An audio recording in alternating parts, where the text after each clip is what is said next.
신문들과 방송들이 이재명이 당무 복귀를 시작했다라고 크게 보도를 합니다. 그제군요. 9일 병원에서 퇴원을 하자마자 곧바로 유세 현장으로 달려갔지요. 그래서 차당의 후보를 열심히 유세 응원을 했습니다.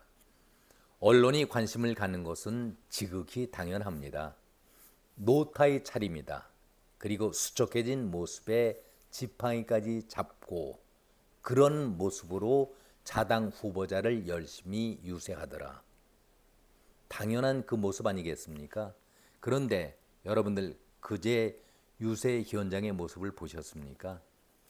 저는 이재명 대표를 지지하는 그 분들에게는 대단히 죄송한 말씀이지만 진정성이 있는 모습이라고는 보여지지가 않았습니다. 제 느낌이 그렇습니다. 병원을 나서면서부터 유세 현장까지 지지자들의 환호를 받으면서 물론 고무가 됐겠죠. 그런지는 모르겠지만 바로 그 전에 법원에 출석했을 때의 모습과는 너무나도 대비가 되지 않았었습니까? 저는 이런 행동이 진실된 이재명의 모습이 아니었다라고 말씀을 드립니다. 깜나라 조진국 시간입니다.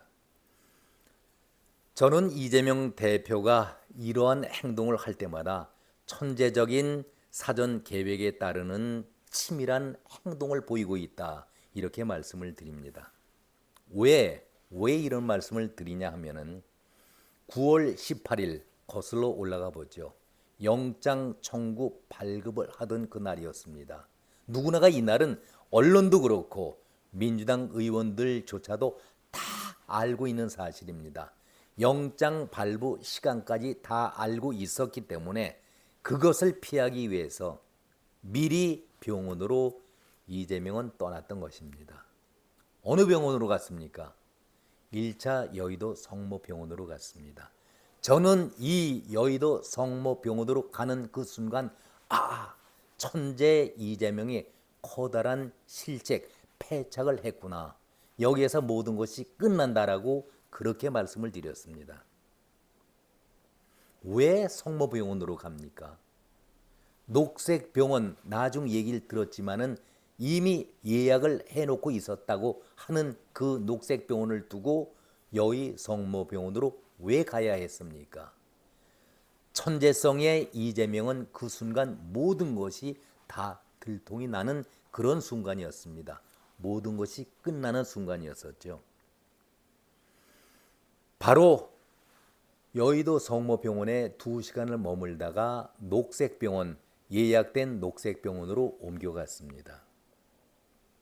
우리들의 인식과는 다르죠. 좋은 병원에서, 좋은 시설에서 편안하게 회복을 해야 하는데 반대로 조금 죄송합니다. 녹색병원 관계자 여러분들에게는 한 급이 저는 떨어진다고 생각을 했기 때문에 그 한 급 떨어지는 녹색병원으로 옮겨갔습니다. 이때에 대변인이라 하는 한민수의 그 브리핑이 참 기가 막혔지요. 단식은 계속한다. 그런데 그 병원은 단식을 하는 사람들이 회복을 하는 전문 병원이다. 아니, 단식을 하고 의식이 거의 없는 상태에서 회복을 해야 할 그 병원에 단식을 하러 들어간다? 도무지 이해할 수 없었습니다. 그 안에서 단식을 한다니. 솔직히 한민수의 브리핑을 믿을 수가 있겠습니까?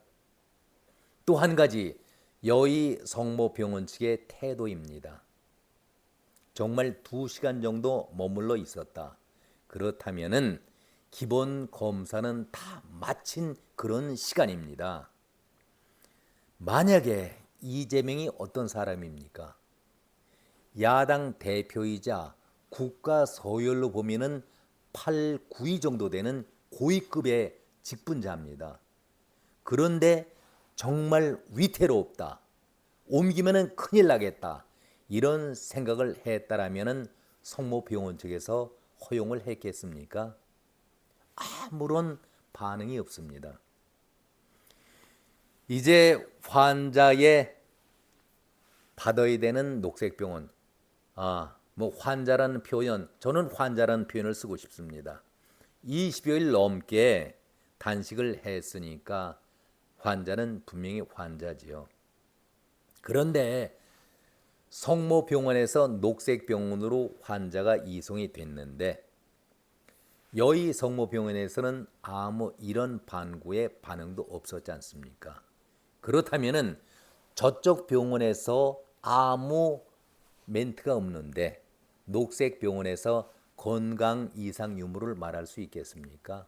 이미 저쪽 병원에서 검사 결과 수치를 모두 갖고 있는 상황에서 녹색병원이 이렇다 저렇다 말할 수조차 없는 상황 아니겠습니까? 한수 아래 짓을 이재명이 스스로 한 것이고 제 도끼로 제 발등을 찍은 그런 결과가 됐습니다. 그런데 한민수는 여기에 덧붙여서 정말 기가 막힌 브리핑을 또 합니다. 수액은 최소한으로 맞겠다. 음식은 절대 섭취하지 않겠다. 폭주하는 정권의 투쟁으로 맞서면서 단식은 계속하겠다. 참 멍청한 브리핑이죠. 앞뒤도 말이 맞지 않고 도대체 기자 출신이라는 사람이 어떻게 이런 브리핑을 할 수가 있겠습니까? 그 이후에 언론들 보도 보셨습니까? 이재명의 건강에 대해서 어느 신문, 어느 방송도 단 한 줄도 건강에 대해서 기사를 써 보낸 적이 하나도 없었습니다. 왜 그랬을까요? 바로 거짓말이 탄로가 나고 진실이 밝혀졌기 때문 아니겠습니까? 최소한의 수액만을 맞고 음식은 절대로 먹지 않는다. 이렇게 거짓말하는 대변인 한민수. 그가 그래도 언론에서 몸을 담았다라는 기자 출신이라고 하는데 이재명은 그때에 고농도 영양제를 수액하고 있었던 거 아니겠습니까? 그러니까 음식을 먹을 필요도 없죠. 고단위 영양제를 투입하고 있었던 겁니다. 그리고 한민수는 그 얼굴로 여기저기 방송사를 다니면서 이재명을 옹호합니다. 한때의 언론에서 기자 생활을 했다라는 사람이 어떻게 이렇게 부끄러운 행동을 계속할 수가 있었는지 정말 저라면은 고개를 들고 다닐 수가 없지 어떻게 방송에 나갈 수 있는가라는 그러한 느낌마저 같습니다. 낯 두껍기가 보통이 아니죠. 나오는 방송마다 민주정당으로서 검찰로부터 너무나도 무자비하게 압박을 당하고 있고 억울하다 이런 말을 공통적으로 하고 다녔던 것이 한민수였습니다. 정말 언론인이라 한다면은 바른 소리를 해야죠. 언론이 지향하는 목표가 뭡니까? 정론 아니겠습니까? 바를 정자, 말씀 논자. 그러니까 바르게 말씀을 논한다. 그것이 정론, 언론의 가장 중요한 철칙 아니겠습니까? 자, 그건 그렇고 이번 문제는 김의겸 대표적인 인물이죠. 또 김만배, 신앙님, 한민수도 마찬가지로 이 언론, 사이비 언론 기자에 대해서 나중에 한번 집중적으로 말씀을 드리겠습니다. 자, 이제 본론으로 다시 이재명의 그 유세 현장을 보면서 말씀을 추가하죠. 당무에 복귀했다는 이재명이 과연 첫 한마디가 무엇일까? 누구나 다 궁금하죠. 기자들도 궁금했을 겁니다. 그러나 답은 예상된 답 아니었겠습니까? 단합, 통합, 우리는 하나 되자. 이것은 여야를 불문하고 항상 쓰는 말입니다. 답은 다 나와 있습니다. 원팀 통합, 우리는 하나다. 정말 이런 말을 여야가 늘 쓰는 말인데 통합을 해야 하는데 통합이 쉽게 이루어지겠습니까? 통합이 안 되면은 봉합이라도 하자. 나중에 터지고 뜯어지고 그것은 나중 문제고 급하니까 하나로 묶자. 이런 얘기를 당 대표로서는 당연하게 할 수밖에 없는 것 아니겠습니까? 무조건 하나가 되자.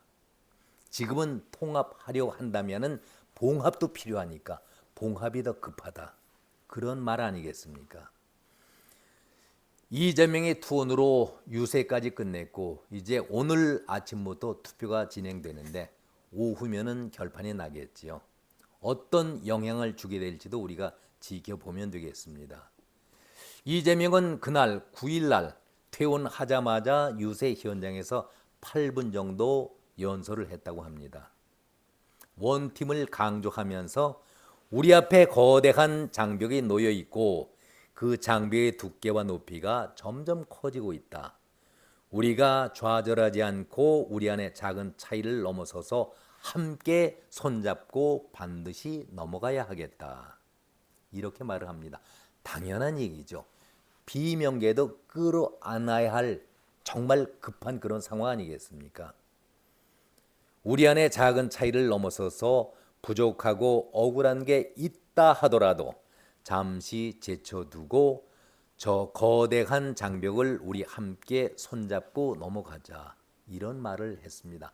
아주 지극히 당연한 당대표의 부탁의 얘기였었죠. 자, 그런데 저는 정말 여기에서 이재명의 본심을 알고 싶습니다.